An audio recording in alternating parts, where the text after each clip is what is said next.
जादुई गुफा। मोहन और प्रकाश दोनों भाई थे। दोनों में बहुत ज्यादा प्यार था। दोनों एक दूसरे के लिए जान भी देने को अक्सर तैयार रहा करते। एक दिन दोनों अपने खेतों की तरफ जा रहे थे कि तभी उनकी माँ सुमन उन्हें टोकती है। अरे मोहन, प्रकाश, कहाँ जा रहे हो? दोपहर के लिए खाना तो ले जाओ। अरे माँ को कितनी बार बोला है, जब हम कहीं जाया करें तो आप हमें टोका मत करो, सारा दिन खराब हो जाता है।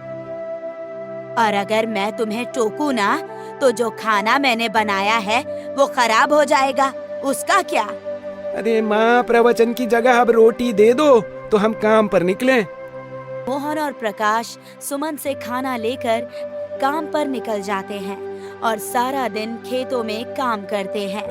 काम करते हुए दोनों को बहुत पसीना आता है और मोहन अपना पसीना पोंछते हुए कहता है, भाई, मुझे नहीं लगता कि ऐसे काम करने से हमें कोई भी सफलता मिलने वाली है।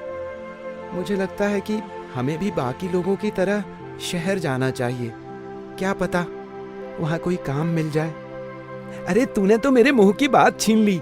एक काम करते हैं, दोपहर का समय है, चल शहर का एक चक्कर काट कर आते हैं, देखते हैं कि वहाँ क्या हाल है, और हम रात तक तो आ ही जाएंगे। मोहन और प्रकाश शहर की तरफ निकल जाते हैं, लेकिन वापस आते हुए उन्हें बहुत रात हो जाती है और वो जंगल के रास्ते से आ रहे थे और रास्ता भटक जाते हैं।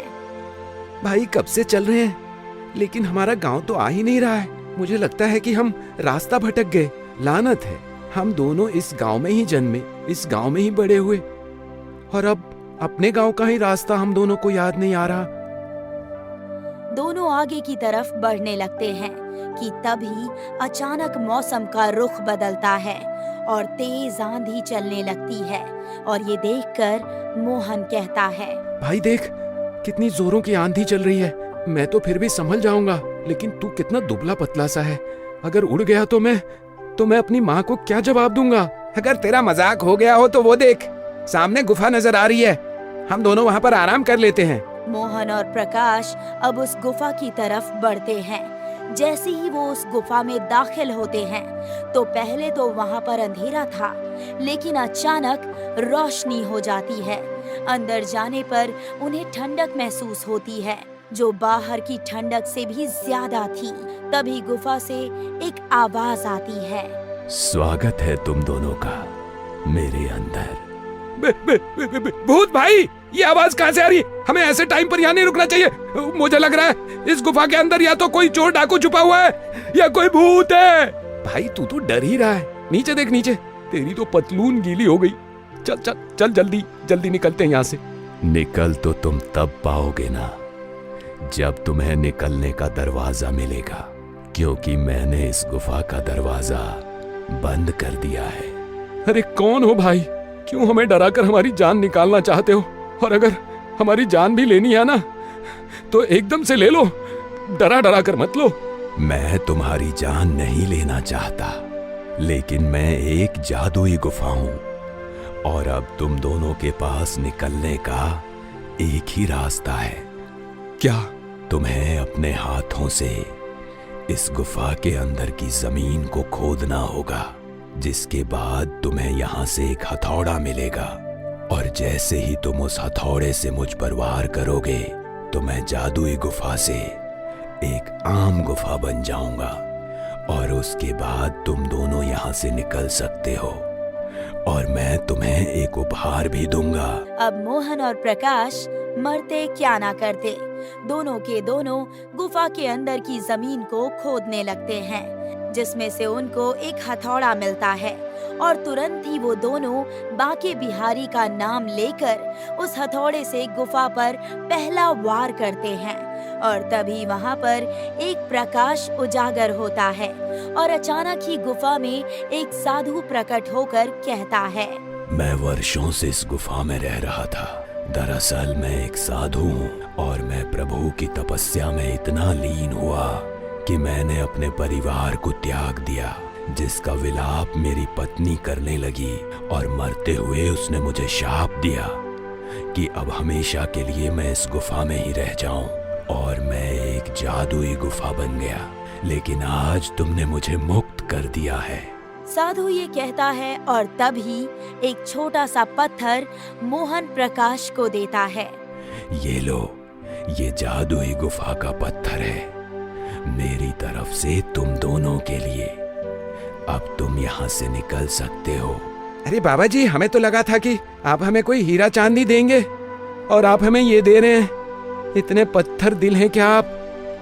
दरअसल ये कोई आम पत्थर नहीं है, ये जादुई गुफा का पत्थर है, और इस पत्थर को जैसे ही तुम अपनी हथेली पर रगड़ोगे तो तुम कुछ देर के लिए अदृश्य हो जाओगे।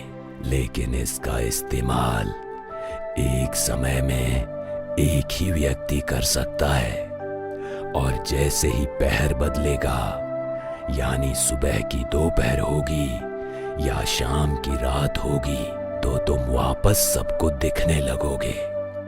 साधु ये बोलकर वहाँ से गायब हो जाता है। जिसके बाद गुफा का द्वार खुल चुका था तो मोहन और प्रकाश घर आते हैं। लेकिन जैसे ही वो घर में घुसने वाले होते हैं, प्रकाश उस पत्थर की परीक्षा लेने के लिए उसे अपने हाथ में रगड़ता है और अचानक ही वो अदृश्य हो जाता है। अरे मोहन, तू आ गया? और प्रकाश कहाँ है? दिखाई क्यों नहीं दे रहा? अरे कैसी बातें करती हो, यहीं तो खड़ा है मेरे बगल में। मोहन ये कहकर जैसे ही अपने बगल में देखता है तो उसे प्रकाश नहीं दिखता, क्योंकि वो अदृश्य हो चुका था।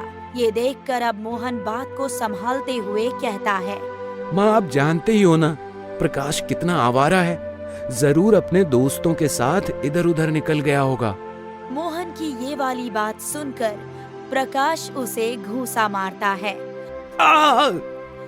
मोहन अपने घर में आता है और खाना वाना खाकर सो जाता है और प्रकाश भी उसके बगल में सोता है। लेकिन जैसे ही सुबह होती है, प्रकाश सबको दिखने लगता है और सुमन सुबह के समय उससे कहती है, अरे ओ नालायक, कहाँ था तू पूरी रात? माँ मैं तो यहीं था, मेरा मतलब आपके दिल में। आप फिक्र मत करो, अब मैं कहीं नहीं जाऊंगा। कुछ समय बाद में मोहन और प्रकाश वापस अपने खेतों की तरफ जाते हैं और प्रकाश अपनी जेब से वो पत्थर निकालकर कहता है, भाई अपने हाथों खजाना लग गया है, अब हमें काम वाम करने की क्या जरूरत है, हम तो ऐसे ही बहुत पैसा छाप सकते हैं। तू कहना क्या चाहता है? मुझे कुछ समझ नहीं आया। एक पत्थर से आखिर हम क्या कर सकते हैं? चोरी भाई चोरी, उस जादुई गुफा ने हमें पत्थर दिया है, अब हम जैसी मर्जी घर घर में अदृश्य होकर घुस सकते हैं और सामान और पैसा लेकर वहाँ से भाग सकते हैं, किसी को क्या ही पता चलेगा। मोहन भी प्रकाश की बातों में आ जाता है। जिसके बाद दोनों भाई मिलकर अब गांव में चोरियां करना शुरू कर देते हैं। दोनों में से एक भाई अदृश्य होता और चोरी करता, जिसके बाद वो उसी गुफा के अंदर उन सामानों को ले जाकर छुपा दिया करते। ऐसे ही दिन गुजरते हैं और मोहन और प्रकाश बहुत सारा सामान जमा कर लेते हैं। भाई अब तो अपनी ऐश है, हमने बहुत सारा पैसा और जेवर चोरी कर लिए हैं, अब हमें किसी भी चीज की कोई कमी नहीं है। अब हम इस सारे धन को बांटकर आराम की जिंदगी जीते हैं। तू सही बोल रहा है, ना ही हम उस जादुई गुफा में जाते और ना ही वो साधु अपनी बीवी द्वारा दिए गए शाप की कहानी बताता, ना ही हम उसे शाप से मुक्त करते और ना ही वो जादुई गुफा हमें पत्थर देती। और अब देख, उस जादुई गुफा से मिलने वाले पत्थरों से हम कितने अमीर हो गए हैं। मोहन प्रकाश खेत में बैठकर ये सब बातें कर रहे थे, लेकिन वो दोनों इस बात से अनजान थे कि सुमन, जो कि उन दोनों को दोपहर में खाना देने के लिए इस बार खुद आई थी, उसने एक पेड़ के पीछे खड़ी होकर उन दोनों की सारी बातें सुन ली थी। ये सब सुनकर उसे बहुत बुरा लगता है कि उसके बच्चे बुराई की राह पर निकल गए हैं। जिसके बाद जब रात को उसके दोनों बच्चे सो रहे थे तो वो मोहन की जेब से उस पत्थर को निकाल लेती है और जैसे ही मोहन प्रकाश अगली सुबह जादुई गुफा में अपना धन रखने के लिए जाते हैं तो सुमन उस पत्थर को अपने हाथ पर रगड़कर गायब होकर वहां उनके सामने प्रकट होती है और कहती है, तुम दोनों को क्या लगा कि तुम दोनों ये सब करते रहोगे और मुझसे बच जाओगे?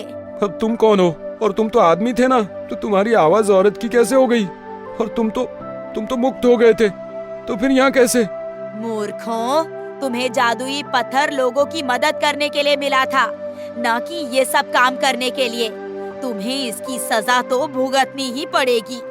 मैं उस साधु की बीवी हूँ जिसकी मृत्यु के विलाप में ही साधु जादुई गुफा में बदल गया था। भाई प्रकाश, भाग ले यहाँ से। जिस औरत ने अपने पति को जादुई गुफा बना दिया और उस पर रहम नहीं किया, वो हम दोनों अजनबी के ऊपर क्या ही रहम करेगी। मोहन और प्रकाश जी जान लगाकर भागने लगते हैं, लेकिन अदृश्य हुई सुमन उन दोनों को खूब मारती है, जिसके बाद दोनों की हालत बद से बदतर हो जाती है। और फिर सुमन कहती है, अरे मूर्खों, अगर चाहते हो कि मैं तुम दोनों की जान बख्श दूं, तो आज तक तुमने जिस जिस के घर से ये सारा पैसा चुराया है, चुपचाप से उन्हें वो सारा पैसा दे कर आओ, वरना एक को तो मैं जादू से घर में बदल दूंगी और एक को जादुई कुएं में।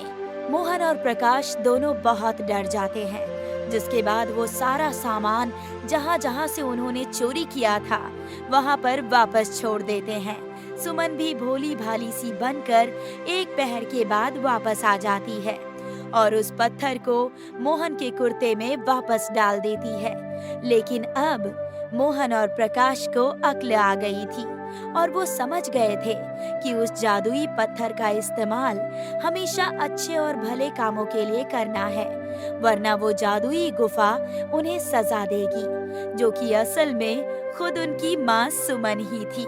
मोहन प्रकाश के लिए ये राज हमेशा राज ही रह जाता है और इस तरह जादुई गुफा बनकर सुमन अपने दोनों बेटों को सही राह पर ले आती है।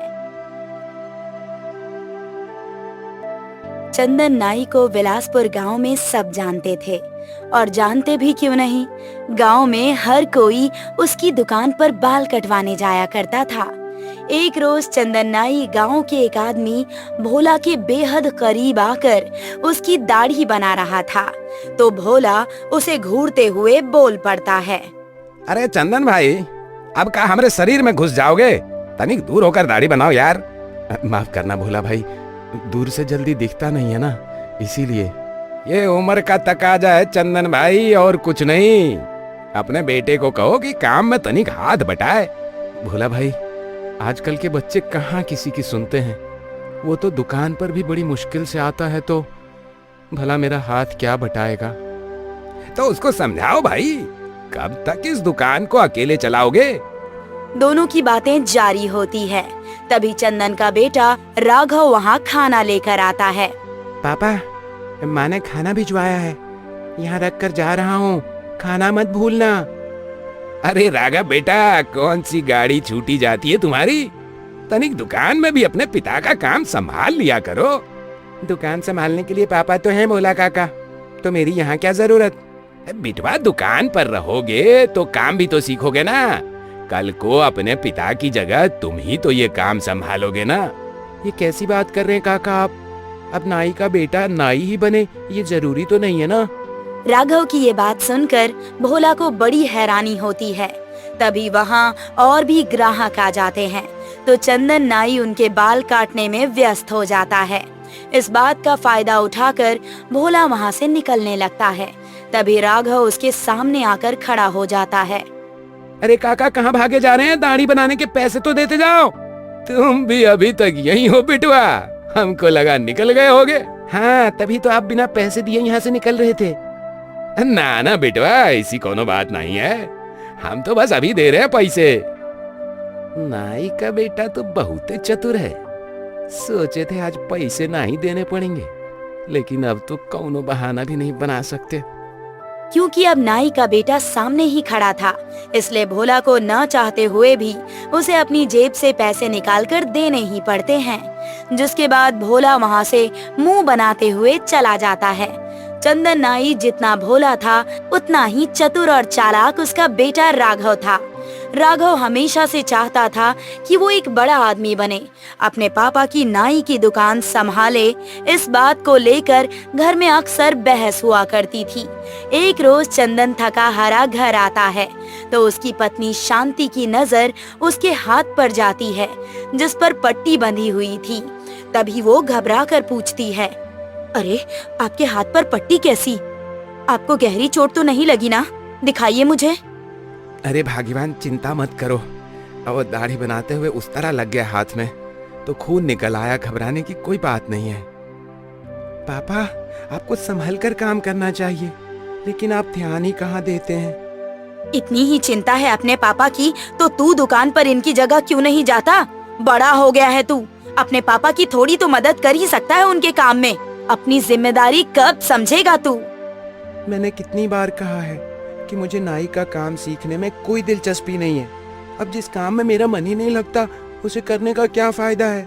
मैं शहर जाकर कोई काम करना चाहता हूँ पापा। इस गांव में भला लोगों के बाल दाढ़ी बनाकर मुझे क्या ही मिलेगा। शहर जाना कोई खेल है क्या? उसके लिए पैसे चाहिए और पैसों के लिए कमाना पड़ता है। मुफ्त में तो तुझे कोई शहर नहीं पहुंचा देगा, और मेरे पास इतने पैसे नहीं हैं कि तुझे शहर भेज सकूं। इतना कहकर चंदन वहाँ से चला जाता है। समय बीतता है। चंदन और शांति के लाख कहने पर भी राघव नाई का काम नहीं सीखता। एक रोज गांव में कुछ विदेशी लोग आते हैं घूमने, लेकिन उनकी भाषा किसी को समझ नहीं आती। राघव को अंग्रेजी थोड़ी बहुत समझ आती थी, जिसके कारण वो उन विदेशियों को गांव घुमाते हुए उनसे बातचीत करता है। 2-4 दिन तक गांव घूमने के बाद उनमें से एक विदेशी आदमी राघव से कहता है, you are so good in English. क्या तुम हमारे साथ काम करेगा? चलो, इन विदेशियों को गांव घुमाने का कुछ तो फायदा हुआ। Yes, why not. इस तरह वो विदेशी राघव को अपने साथ शहर ले जाने की बात करता है, जिसके लिए राघव हाँ कर देता है। ये बात राघव जब अपने पिता को बताता है तो वो बहुत ही अचंभित होता है और वो राघव से कहता है, भला ये विदेशी लोग तुम्हें शहर क्यों ले जाना चाहते हैं? क्योंकि इन्हें मेरी अंग्रेजी भा गई और मेरी चतुराई के बारे में तो आप जानते ही हैं। देखना, शहर में जाकर अपना काम शुरू करूंगा पापा। लेकिन बेटा, तू शहर में अपने माँ बाप से इतना दूर अकेले कैसे रह पाएगा? क्या तुझे हम लोगों की याद नहीं आएगी? ऐसी बातें क्यों करती हो भाग्यवान? ये जो चाहता है इसे करने दो, जो होगा देखा जाएगा। कम से कम कल को ये हमें इस बात का दोष तो नहीं देगा कि हमारी वजह से ये जो करना चाहता था वो कर नहीं पाया। पापा, आप मुझ पर भरोसा रखिए। आपका चतुर बेटा जो भी काम करेगा उसमें सफल होकर रहेगा। कुछ ही दिनों में राघव अपने माता पिता का आशीर्वाद लेकर उन विदेशियों के साथ शहर के लिए निकल जाता है। ये बात जब गांव वालों को पता चलती है तो सभी आपस में बातें बनाते हुए कहते हैं, नाई का बिटुआ तो बहुत चतुर निकला बंसी भैया। देखा, गांव से शहर जाने का जुगाड़ निकाल ही लिया। सही कह रहे हो भोला, लेकिन शहर जाकर रहना हर किसी के बस की बात कहाँ है। मुझे तो लगता है 2-4 दिनों में परेशान होकर लौट आएगा। लगता तो हमको भी यही है। अरे यहाँ रहता, अपने पिता की दुकान संभालता, इसमें भला क्या बुराई थी जो भटकने के लिए शहर जा पहुंचा। अपनी अपनी मर्जी है भोला, और वैसे भी आजकल के बच्चों को समझाना तो मतलब भैंस के आगे बीन बजाने जैसा है। जहाँ गांव वालों की अपनी अलग सोच थी, तो वहीं चंदन नाई और उसकी पत्नी बेटे के शहर चले जाने से थोड़े उदास थे। दोपहर के समय शांति खाना लेकर दुकान पर पहुंचती है तो देखती है कि चंदन वहां अकेला गुमसुम बैठा होता है। तभी वो उससे पूछती है, आप ऐसे गुमसुम क्यों बैठे हैं जी? और दुकान में एक भी ग्राहक क्यों नहीं है? दोपहर के समय दुकान पर कम ही ग्राहक आते हैं शांति। ठीक है, फिर आप खाना खा लीजिए, वरना कोई ग्राहक आ गया तो आपको खाना खाने का समय ही नहीं मिलेगा। मन नहीं कर रहा खाने का शांति। पहले राघव आता था खाना देने तो उसके साथ बातें करते हुए खाना गले से उतर भी जाता था, लेकिन अब तो वो भी शहर चला गया। याद तो उसकी मुझे भी आती है, पता नहीं शहर में ठीक से खाता पीता होगा भी या नहीं। फोन भी तो हफ्ते में एक ही बार करता है। तभी दुकान के बाहर से गुजर रहे बंसी के कानों में उनकी बातें पड़ती है, तो वो हंसकर कहता है, अभी तो फोन आ भी रहा है शांति बहन, कुछ दिनों बाद तो वो भी बंद हो जाएगा, देखना। कैसी बातें करते हो बंसी तुम। सही कह रहा हूँ चंदन, अरे तुम्हारा बेटा ज्यादा पढ़ा लिखा तो है नहीं, वहां जाकर किसी छोटे मोटे काम के चक्कर में फंस गया होगा और अब वहां से निकल नहीं पा रहा होगा। अरे चंदन, शहर के लोग गांव जितने शरीफ नहीं होते हैं। उसकी बातें सुनकर शांति को अपने बेटे की चिंता होने लगती है। समय गुजरता है और राघव को शहर गए 6 महीने बीत जाते हैं। चंदन नाई रोज की तरह दुकान पर पहुंचकर अपने काम पर लग जाता है। आज रविवार था, इसीलिए बाल कटवाने के लिए लोगों की भीड़ ज्यादा थी। तभी वहां एक बड़ी सी गाड़ी आकर रुकती है, तो सभी की नजर उस गाड़ी पर जाती है और उसमें से एक आदमी निकलता है, जिसे देखकर सभी हैरान रह जाते हैं, क्योंकि वो कोई और नहीं बल्कि राघव था। अरे ये तो अपना राघव का बिटवा है। क्या हुआ, शहर वालों ने भगा दिया क्या? भगाना होता तो तभी भगा देते जब शहर गया था काका। मैं तो यहाँ अपने पापा को ले जाने आया हूँ। उसे देखकर चंदन नाई की आंखें भर आती है और वो अपने बेटे को गले से लगा लेता है। पापा, मैंने कहा था ना, मैं सफल होकर ही लौटूंगा।